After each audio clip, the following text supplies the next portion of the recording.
We're going to demonstrate blue belt and brown belt.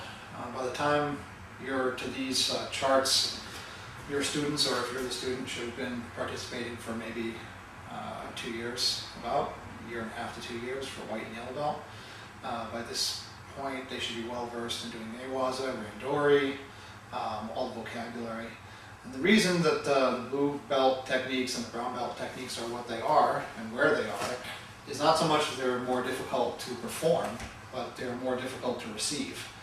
And they would be very dangerous. So you have to make sure you instruct your blue belts and brown belts that they don't want to be pulling off too many of these techniques on white and yellow belts out in randori or during newaza, because they won't know how to react. They haven't been through the safety training part of being a nuke for those techniques, and they could get injured. So you have to be pretty careful with these techniques. So we're going to start with the blue belt Atemi waza. Okay, so the first one is going to be, the Atemi waza blue belt, by the way, is on the ground, as opposed to the standing that you were having coming up. So the person's on the ground in front of you. We're going to do the mount techniques. So the first one is your basic strikes is your shotai, right? Just boom. I'm always leaving one hand on the ground, because as soon as I take two hands off the ground, I've lost my balance. So I leave one hand on the ground, and we're using the palm heel.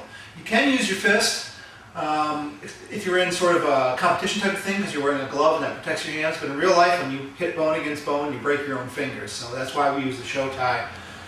We're not trying to knock the person out either. You know, we're just trying to get some reaction. They're either going to block with their hands so that we can do some sort of arm bar, or they're going to turn over so that we can do some kind of choke. So you've got your shotai. You've also got your hiji, coming straight down like this. We're looking for mune in the side position. Okay, we've got a couple of different strikes we can do. The first one we can do is a hiji, hitsui geri to the ribs, lifting up your leg and striking. Okay? They may not like that, so they're down there holding it, blocking it with their hands. At that point, I'm just going to push their head back, give them some strikes to the head. Okay? I can also plant and do this. And of course, if they don't like that, they expose their arm and you're into udigarami or whatever you want to do at that point. Okay, so from the guard position, okay, I can do a couple of different things. If they are sitting up, okay, and like they want to strike, I'm also open to striking, right? So I can be jamming in a shotai into the face. Or I can do a hiji. If they're staying a little bit lower, I can just reach across to the face and pull it back. And then boom, hiji right to the top of the nose. There. Now from the back position,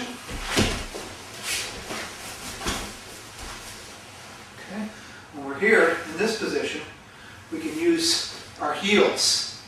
That's always motivating. Okay? And then from the Atemi position,